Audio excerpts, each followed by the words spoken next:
I'm confused, Ruth. I don't know why you kids did what you did.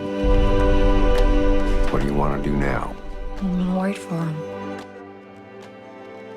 Well, it is Friday, so new movie's out once again. One already getting a lot of buzz. It's called Ain't Them Bodies Saints. It stars Rooney Mara and Ben Affleck's little brother Casey, who's also very good. Scene Stealer's Eric Melin is back from some adventure in Finland we're going to talk about later. First to know, the new film is opening at the Tivoli Theater in Westport and the Glenwood Fine Arts Theater in Overland Park. Eric, welcome back from Finland. Thank you. And welcome back here to KCTV5. First question, Casey Affleck, Ben Affleck, who's the better actor? Oh, Casey Affleck by far. By far? Yeah, that's easy already. If you saw The Assassination of Jesse James by the coward Robert Ford, you know Casey Affleck is a great actor. Will Ben be any good at Batman? Oh, we don't want to go into that, do we? All right. No, okay, let's focus on this film. This film's coming out.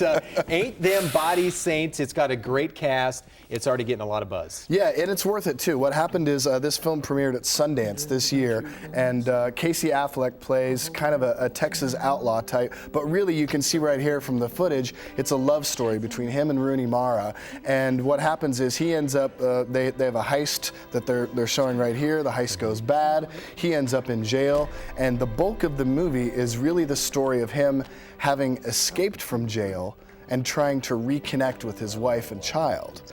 And Keith Carradine is also in this movie, who we haven't seen in a really long time. Yeah. I think Dexter was the last thing that he was in.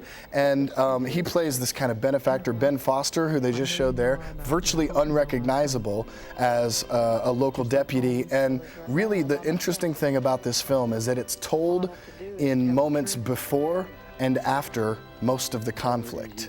So instead of showing all of the tense moments and all the conflict and the shootouts and things like that, this is all the moments before and after that. And it's constructed in this kind of dreamlike, beautiful cinematography way, as you can see, and it's just like, I don't know, there's something very special about the storytelling in this film because it's not a story that we haven't seen before. Certainly we've seen things like this before, but it's never been told this way before. I would compare it maybe to Terrence Malick's Badlands from back in the early 70s, but this is a really strong film from a director named David Lowery. I'm really excited to see where he goes from here, but even with the weird title and the kind of artsy presentation, I think we might see this come Oscar time. So I would catch it now while it's here because it probably won't have a very long run in the theater. It's not a commercial film. Right.